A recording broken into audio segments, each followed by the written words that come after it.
क्या हो गया? এত সাহস আছে বলতে হবে। পুলিশের কাছে গিয়ে জিজ্ঞাসা করতেছে ভাই টিয়ার গ্যাস নাই। भाई साहब टीयर गैस की व्यवस्था नहीं है, कुछ व्यवस्था आप लोग नहीं करके मटर कनन का ठंडा। আরেক বান্দা দেখো পুলিশের মাইক নিয়ে আছে গাড়ি থেকে, আবার পুলিশকেই গালি দিচ্ছে মাইক দিয়ে। ये बहन के लोड़े पुलिस वाले, ये बहन के लोड़े हमें मार रहे हैं। गाड़ी में से निकाल के लेके आए, रंग रंगी वाली गाड़ी में से निकाला मस्त है। পানি দিচ্ছে পুলিশ, এরা ডিজে করতেছে।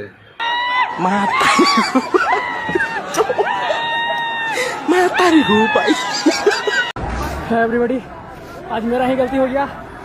आंसू गैस फेंका था पर कभी टेस्ट नहीं किए थे कैसा होता है, जाके खुद घुस गए धुआं में और बड़ी कड़क मार लगा। वो अलग ही लेवल का बंदा था। পুলিশ তাদেরকে আটকানোর জন্য ব্যারিকেড দিচ্ছে, সেই ব্যারিকেডে আবার ঝালাই দিচ্ছে। ও ভাই এইটা আবার কি? রাস্তার মধ্যে মাইক লাগিয়ে ঘুমাচ্ছে। ভিডিওটি কেমন লাগলো অবশ্যই কমেন্টে জানাবেন।